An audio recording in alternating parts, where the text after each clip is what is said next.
बिस्मिल्लाहिर्रहमानिर्रहीम। अस्सलाम वालेकुम नाज़रीन, आप देख रहे हैं नक्श और तावीज़ चैनल। उम्मीद करती हूँ आप लोग खैरियत से होंगे। मैं आपकी होस्ट सना अली हूँ।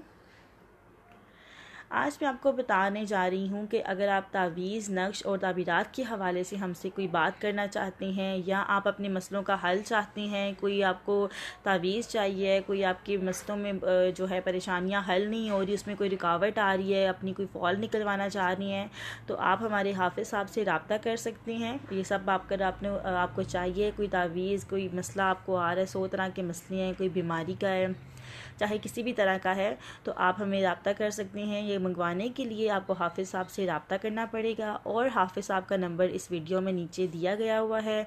इस वीडियो में नंबर उनका है, आप उन नंबर को नोट करें।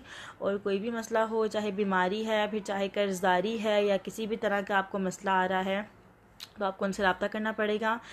और इसके अलावा अगर आप इस्तिखारा करवाना चाहते हैं, हिसाब करवाना चाहते हैं, कोई फॉल निकलवाना चाहते हैं, तो इसकी उनकी फ़ीस होगी जो आपको देनी पड़ेगी। फ़ीस इतनी ज़्यादा नहीं है, सिर्फ 500 फ़ीस है उनकी।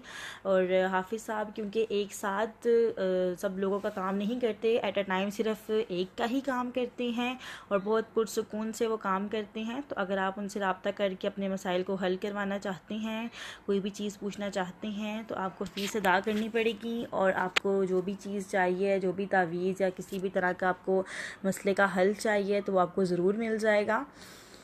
और लोग काफ़ी सोचते हैं, अपने हिसाब करवाना चाहते हैं, अपने फॉल निकलवाना चाहते हैं, तो आप इस बारे में हाफिज़ साहब से रब्ता करें ताकि हाफिज़ साहब आपका मसला जो है वो हल कर सके। और मज़ीद अगर आपको कुछ समझ ना आई हो तो मुझे व्हाट्सएप पे फॉलो करें, ईमेल में फ़ॉलो कर सकते हैं। मेरे चैनल को ज़रूर सब्सक्राइब किया करें ताकि आपको इन्फॉर्मेशंस मिलती रहा करें और आप अपने मसाइल को हल कर सकें।